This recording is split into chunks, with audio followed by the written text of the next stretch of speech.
Well, good morning, evening, whenever. Uh, my name is Willie Lawson, and I am the head person in charge, person responsible for fightbackmedia.com, fightbackmedia.com, and Fightback Media TV. I trust that you are well upon the viewing of this video. I really hope that you're doing good. School is starting now. If you're not a parent, you probably don't know school is starting. Uh, I spent 15 years working in the local school district here, and I'm gonna tell you, since I've been out, I don't know when stuff is going on. I don't know. I just because it's really been out of my out of sight, out of mind. Really has been been the case for me. But that's kind of my superpower. I don't see it; it's not there.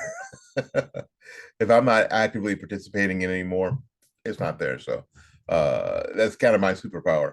But I was thinking, which is always a dangerous thing. Ask my wife; she'll tell you that we hadn't done anything about back to school, and school is going to be different. School is super different than it was when, of course, when a graybeard like myself was in school and even working in schools. Things were different. And I thought, here's what we can do. We can help people. So we're going to help. Let's see,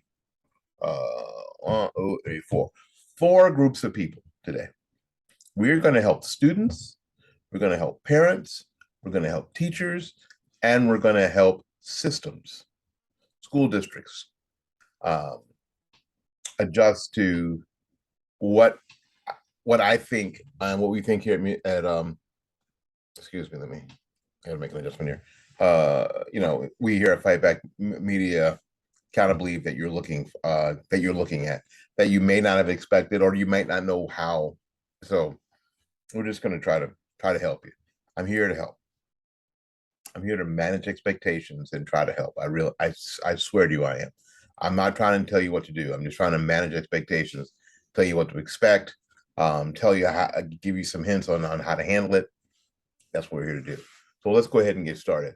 I want to first address the children. If you are, first going, especially public school, and this is basically for public school. So if you're headed back to school, whether you're in middle school or high school, I want to help you with something because in my time involved in education, I thought that this was probably one of the biggest things that we never really talked about officially. I think in the teachers' lounge, uh, in some of the offices behind closed doors, we had these conversations with one another, but we never really addressed it. And especially, we never really addressed it with students in a meaningful way. And it's very simple because if you understand this and can accept this, this will make all of it easier. All of it. You are not the only one in the building. Kids, remember, you are not even close to being the only one in the building. Number two, you are probably more than likely not the most needy person in the building. You're probably not the person who needs the most help. You're not. You're not the one who's struggling the most, either educationally, academically, socially, physically, spiritually. You're probably not the one who is struggling the most. You're probably not. So if you can learn those two things, you're not the only one here. You are not the worst off here in this building. Now, whether this building has a school of 30 or a school of 3,000, you are not the only one here. There are other people that need the attention of your teacher, of the teacher's aide, of the administration, the lunchroom people, the custodial people, more than you do. You're not the only one here. So every time you feel like you've been slighted or ignored, stop it. Stop it. Please stop with this narrative. See, we never talk to kids about this. I used to, in my room.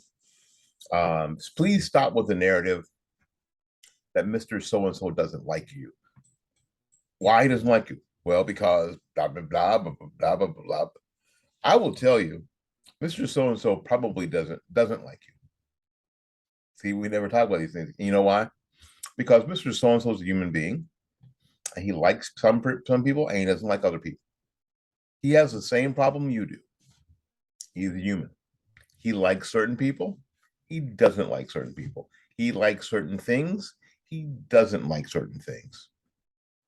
He doesn't have time in his day to dislike you on purpose because of this, this, this. I'm guaranteeing you. I'm telling you, he does not have time to think about you because refer back to the first one, the first thing I told you. You are not the only one here. You are not the only one in the building. You are not the one that needs most of his attention. You are not. So he doesn't have time. He doesn't go home and brood about how much he doesn't like you. He doesn't get on his phone and get on Snapchat. No, because he doesn't. There's no. Let me tell you the secret before I move on to talking to your parents. The secret is that for the most part, when the students are out of sight, for most teachers, you're out of mind. When you're not in front of us, no, I'm not thinking about you at all. At all. Unless somebody else brings your name up, not thinking about you. Just not. So when you think Miss So and So doesn't like you, or Mr. So and So doesn't like you, or for whatever reason, whatever myriad of reasons that your middle school or high school brain comes up with, just forget it. They might not. And if they don't, it doesn't matter. If you are doing what you're supposed to be doing all the time, and that's really the key, then it won't matter. Then it won't matter. I had the pleasure of working with a teacher at one of my last assignments, and she got accused all the time of not liking students. It was foolishness. I've never seen a more dedicated teacher who's more loving towards her students, all of them. But they always said that she didn't like them at grade time. Imagine, right? Imagine, because she was a math teacher. And if you had an 89.8, you had a B. That's all there was to it. You had a B. And some of you are going, what do you mean she wouldn't round that up to an A? No, because it wasn't an A, because that's not how numbers work. Here's what you did. Here is what you got. All your work averaged out to 89.8. Dang it. You almost made it. But you did really good. Congratulations. And she meant that. She wasn't sarcastic about that. She meant that. And it's genius because she never, ever had to make a value judgment. Ever. So if you have teachers like that, it's really a good thing. They never have to make a value judgment. And it goes back to one of your problems. She doesn't like me. That's why she didn't round it up. Well, she didn't round it up for anybody. So she doesn't have to make a value judgment. So it doesn't matter if she likes you or not. It's not important. It doesn't. It's not important. So if y'all could just start there at the beginning of the school year, I can guarantee you things will be a lot easier and a lot better for you and your teachers. All right. The next group of people I'm going to talk to are parents. Parents. Hey, listen. You remember the first thing I told your kids? That they're not the only one in the building? Hey, listen, parents, your children are not the only children in the building. They're not. And they are not the most needy. They're not the ones that need academic help the most. They're not the ones that they're not more than likely not struggling at academically, socially, spiritually, physically worse than some other kids in the building. They're not. Please stop acting like everybody can stop the world for your kid. Please. Because when that happens, your kid thinks that it's true because they believe you. And all you do is sow entitlement and discontent and disappointment. So parents, stop it. I mean, at every grade level. Now, am I talking to parents who have kids with special needs? Am I talking to y'all too? Yeah, I'm talking to y'all too. I'm talking to y'all too.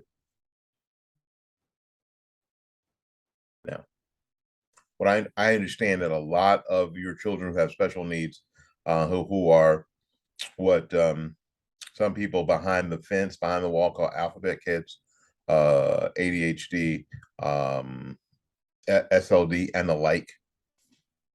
Your kids have special needs. And in most public schools, the people who are set to help your kids meet those special needs are working their hind tails off. They are. But I can almost, even in that environment, even in that community, which is usually smaller, guess what? Your kid's not the worst off. If you, parent, would not intervene in a negative way, but choose to find ways to help your students at home, your kids, because only they're your children. You get the tax deduction, they're your kids. Help them get through. Partner with teachers instead of punishing them when they don't meet your expectations, which frankly, most of the time are through the friggin' roof. If you would do that, your kid's life will be easier at school, your life will be easier at home, the teacher will be less stressed, it'll be better. See, these are things that no one tells you because no one wants to piss you off. I don't really care. All right. Teachers, my teachers, my friends, probably not after this, but teachers. I wanted to, thing that I always, and I worked with some great teachers, the one I just told you about, and some others. I worked with some fantastic teachers. And most of the really good teachers I worked with, they knew one thing. These are not our children. Little Billy is not my kid. Not. I have a job to do. I'm here to help little Billy learn language arts. I'm here to help little Susie learn physical science. I'm here to help little Ahib learn Ahib. Is that a name even? I'm sorry. To learn geometry. These are not my kids. These are not your children. They are not your children. And this is what you have to remember. Now I know what I'm because I've seen it. And this part of it hasn't changed.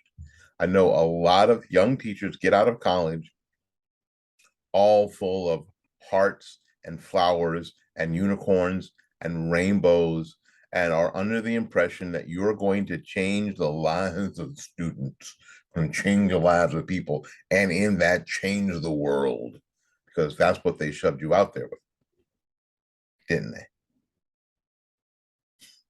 And what you don't understand is that grizzled eighth grade math teacher who seems to hate everything doesn't. Well, sometimes they do, but doesn't normally. They don't. They understand that they weren't given the full picture when they got out of college. They weren't. That it was a lot more job than profession. This is the hard lesson. It's a lot more job than profession. A lot of people still believe that it is a profession. I think it's more of an avocation than a profession even. They want to be treated professionally because we've learned in, that people who get treated professionally are doctors and lawyers, judges, those folks. And I would say even a lot of them, it's a lot more job than profession, than what we think about as profession. It's a lot more, and I think you and teachers, I think you'd be a lot happier, a lot more fulfilled, because that's what you're looking for. If you thought about it like lunch pail Joe, you bring your lunch pail with your thermos, and you go to the work site. You have a job, you get it done, and they'll send you a whole new set next year. You go there, get it done. It's a lot more of a, I mean, I think, and I really do believe for me, it was a lot more of a job than a profession. And because I thought of it that way, I didn't expect any accolades from people because you don't get accolades for doing your job. You don't get accolades because you met all your service goals as an accountant, or you met all your goals, at making sure that you dug all the ditches with a ditch witch, for the city or the county. You don't get accolades for that. That you did what your job was. I think that teachers are under the impression that because it's a profession, that there are accolades that come with that profession. That's why you have to think about it differently. I teach my instrumental students, my saxophone, flute, and clarinet students that, excuse me, get up a little bit, that everything is how you think about it. Everything is how you think about it. Now, I understand the amount of training, the amount of years and what that was like. I do, and I'm not dismissing it.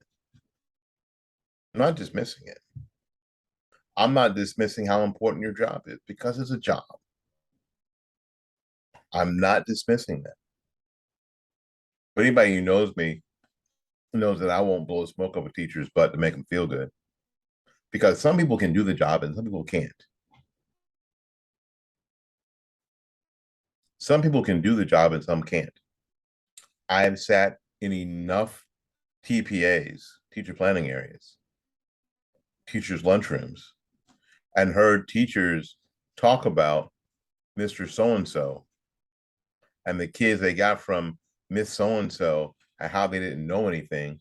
And I've been in middle school lunchrooms and TPAs where the middle school teachers complained about the elementary school teachers didn't do anything, and these kids get here and they don't know anything. And I've heard the same conversation in high school TPAs. And part of the problem, in my not so humble opinion, is people are so busy trying to be in a profession that they forget to do the job. It's a job. Get it done. And if you take that work a day, do your job thing, and you go in there every day and you leave like, I did my job today. I guarantee. Go ahead and do that for the first month. I did my job today. Did you do your job? I did my job today. All of it, all of it.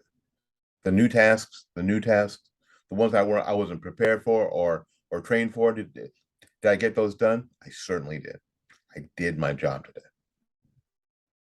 You will have a feeling of self-accomplishment that a principal or an assistant principal or a department head cannot give you. Now, I know these are hard words and hard sayings for you as you embark upon the madness that is a year of teaching, almost anywhere. In a good school, not so good school, private school, but I'm basically talking to public school teachers at this point. It's tough, I know. It's not an easy job, but it's a job. Do your jobs. School systems, district level people.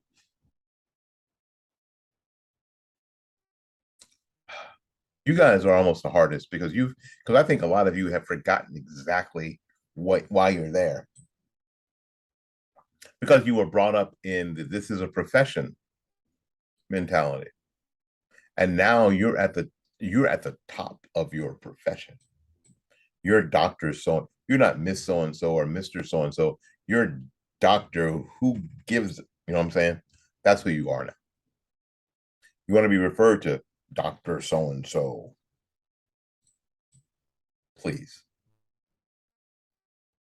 And if you wonder why a lot of things don't work, it's because you aren't doing your job. You don't know, and the problem is you don't even know what your job is. It's your title that you fell in love with. It's your title that you applied for. You didn't apply for the job because you didn't even know what the job was. And a lot of you even who've had those titles at the district level for years still don't know what your job is. You still don't. Oh, okay, then I'll tell you. All right, you're right. I'll tell you. Your job is to serve the servers. Period. And you know how do you serve them? You ask them what they need, and then you do your job to make sure they get it. That's it. Simple. You know what? There's some simplicity to it. Now, it's not easy. It's not easy. It's not an easy job. Doctor so and so. Not an easy job. It's a very difficult job, and you need a specific skill set to do it. You need very specialized education. You need a very a very specific skill set to make sure it happens. Because if you can serve the servers, if you can make the teachers' lives easier, make it easier for them to do their jobs, you will enjoy it better because that'll be your satisfaction.